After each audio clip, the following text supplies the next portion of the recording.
Come get pregnant with me. We are back in Phoenix for Embryo Transfer Round 2. We said goodbye to our kitties, our daughter, and Rainey, Washington, and hopped on a plane to Arizona.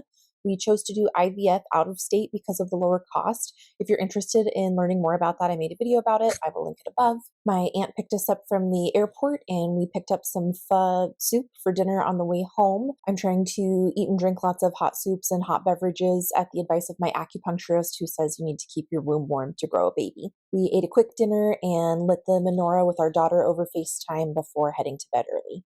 The next morning, my aunt dropped us off at the fertility clinic.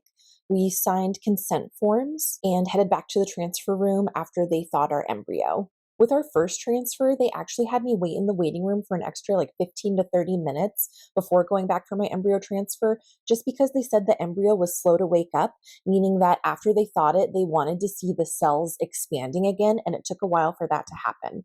Fortunately, this time they said the embryo woke up right away and started expanding right away. And the embryologist also said she felt like the cells just looked better than last time. So that's really encouraging. And it's pretty wild, even just looking at the picture of our embryo this time compared to our embryo last time. You can tell the cells with the last embryo were more compacted.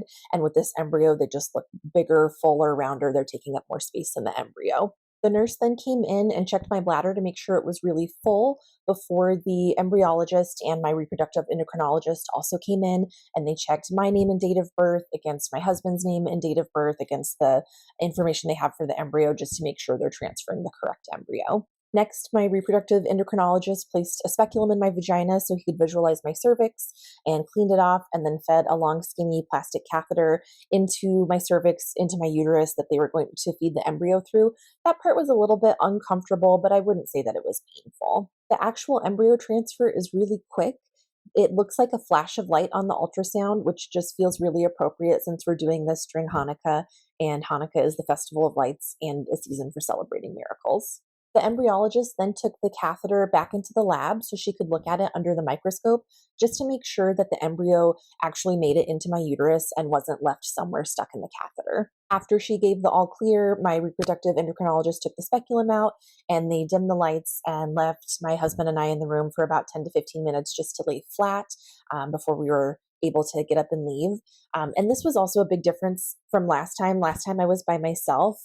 This time it was just so nice and so relaxing to have my husband with me. We spent a few minutes trying to send positive energy to my uterus and just visualize that embryo burrowing in and implanting in the thickest part of my uterine lining.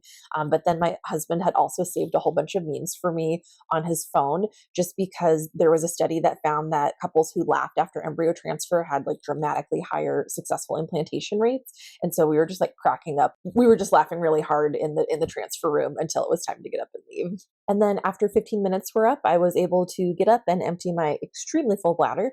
And then we just called a lift to take us to the airport. We grabbed lunch at Panera at the airport so I could get more hot soup, and also so I could get a sandwich that had avocado on it, because there was a study that found that women who ate avocados every day had 30% higher odds of implantation after embryo transfer. And then once we were at our gate, we were just looking at memes continuously, and I was laughing so hard I started crying, and even laughing so hard that the lady next to us was laughing at how hard I was laughing. So actually it was really fun. We had a great time. So we're back in Washington now, and overall we feel really optimistic about this round.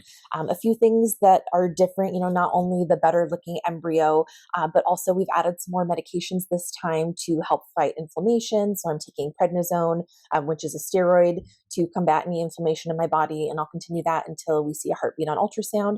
I'm also taking Lovenox, which is a blood thinner, and I'll continue that until 14 weeks of pregnancy just to help with successful implantation. I had also made a mistake with our last embryo transfer, and there was a miscommunication between me and one of the nurses where I thought that, I don't remember if it was 5 days or a week before embryo transfer, I thought I was supposed to stop my estrogen patches. And then when I showed up for embryo transfer, she said, "Oh no, you were supposed to continue those." And it's okay, well, I have them with me, and I put one on at that time. But I can't help but wonder if being off of the estrogen patch for a few days before transfer made a difference and could have contributed to why we had a chemical pregnancy last time. So please keep us in your prayers and wish us lots of luck in baby dust. If you're on an IVF journey too, drop a comment below so I can say a prayer for you too. us infertility mamas got to stick together because nobody else understands what we're going through. Make sure you subscribe and turn on the notification bell so you can stay posted on what happens next. Next week, I'm going to post a video about all the things you can do to help your embryo stick, part 2. If you missed part 1, I will link that next. Thank you so much for joining us on this journey. Thank you for watching.